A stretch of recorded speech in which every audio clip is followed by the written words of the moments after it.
Hey everyone, Road Breach here, and today we're taking a trip through the Google Play Store and taking a look at some more mobile games. These days, I don't really play mobile games too often. Nothing against them, it's just that I stick to consoles. I've liked compilation reviews like those by Gilly the Kid, and I had fun making my game check video when I came back from my hiatus, even if I'm iffy with the stills I used. But enough preamble, let's talk mobile games.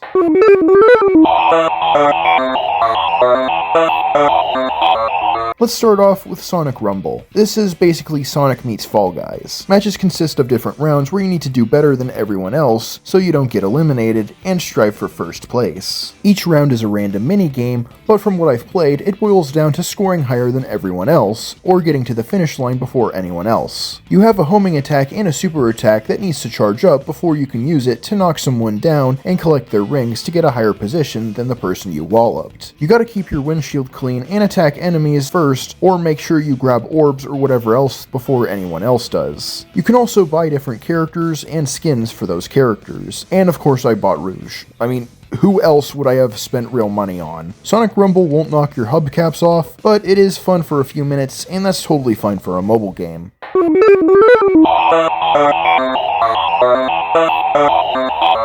Shooty Skies is an arcade-style vertical shooter with a wacky art style. The goal is to get a high score without getting hit at all. Most games would be insufferable with one-hit deaths, but you can survive just fine even with that stipulation because attacks aren't impossible to avoid. Every now and then you'll find power-ups that increase your firepower, like giving you quad guns or doing things like slow time. A power-up that I quite like is the mistletoe truck that will slam enemies together, though I think it would be even cooler if it was Mater. And if you stop shooting for some time, you can charge up a special attack and fire it when you put your finger back on the screen. There's a bar at the top of the screen that'll fill up when you kill enemies, and once it's full, you get to a boss fight that'll get harder with each phase, and this pattern will repeat until you die. The sound design and visual feedback make it pretty satisfying to shoot things down. And you can unlock different characters with coins you pick up from defeated enemies, which can also unlock different backgrounds too. Shooty Skies is pretty fun, though I could imagine that the art style might not be for everyone.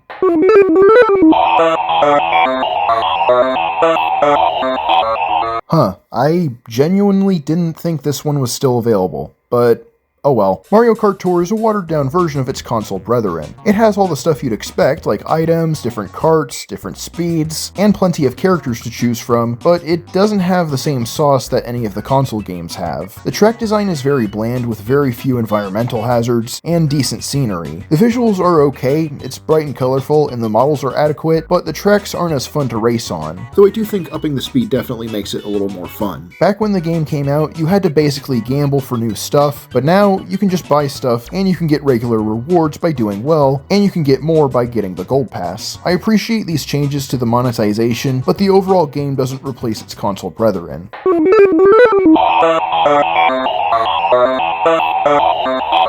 Angry Birds Transformers. Of course I was going to talk about a Transformers game here, you think I wouldn't? Anyway, this is an on-rails shooter. You automatically run to the right, and you shoot pigs before they shoot you, and transform to avoid these totems. The different characters have varying weapons and different damage output and fire rates. The one that I hate playing as the most would definitely have to be Terrence's Heat Wave. He doesn't fire straight, and his projectiles are ridiculously slow. This is essentially detrimental considering attack speed is imperative to your survival, but even if it's not entirely, it's still not fun to play as Heat Wave in this game. The game's character designs are a mix of G1 and movie aesthetic. This is especially noticeable when you cast your gaze at Galvatron because he turns into a semi-truck, seeing as how Age of Extinction was the most recent movie at the time. You can upgrade your bots with coins you collect in the stages to buff health, damage output, and fire rate, though it still doesn't help Terrence. I can see why some don't like this game all that much, but I'll gladly take this over Slop Wars any day of the eon.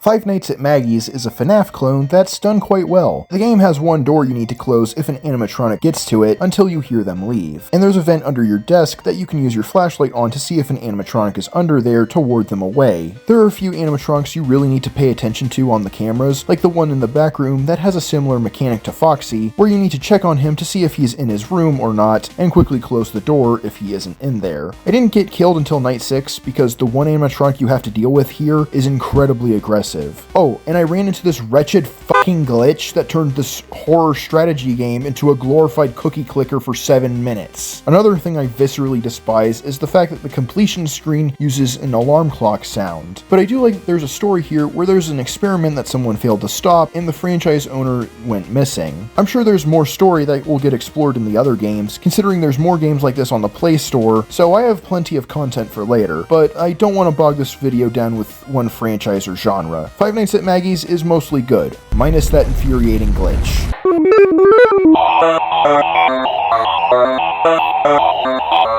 Power Rangers Legacy Wars. This is a fighting game that was released around the time the 2017 movie hit theaters, and I'm still mad it never got a sequel. Other than that, I appreciate just how much love the game gives to the history of this franchise, with all the different characters and Megazords you can unlock. So if you're tired of Mighty Morphin, you have several options for other characters. The combat is done with random selectable moves, and these moves work with a system like rock, paper, scissors. Strikes beat breakers, defenses beat strikes, and breakers beat defenses. The problem with this is that there is a chance that you won't have an answer for something, and you could get cornered and lose. I'm all for simpler controls for fighting games, but there are better ways of doing it than this. Oh, and another problem, if there's no Megazord event, then you basically can't play a regular battle with a Megazord, and you only have the option for a training battle. Power Rangers Legacy Wars could have been great, but it desperately needed a better combat system.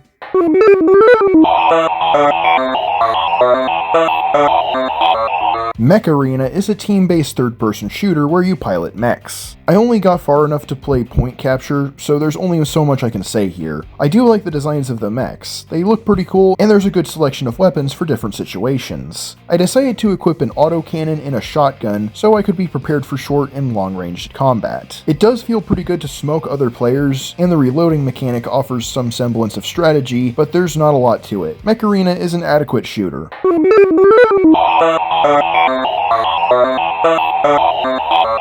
Finally, we have Fur Gals. This is another battle royale, but it's got fox women with jiggle physics. You have minigames that have you needing to survive obstacles and get to number 1. These minigames are quite fun, and the tension of needing to keep moving to survive is what helps here. There's a minigame that's basically red light, green light from Squid Game, and there's a minigame where you need to jump across glass panels that has a creature that looks a lot like an abstraction from the Amazing Digital Circus, which I fuck with heavily. This appeals to a specific audience, but considering I'm in it, I highly appreciate what it does. And that was volume 2 of my app game Bonanza. I did say I wasn't going to play bad games for these in the last one, and while I did get frustrated with one game here, Maggie's is mostly a good game with one problem that needs to be addressed. Other than that, I hope you enjoyed this video. Thanks for watching and gotta zoom.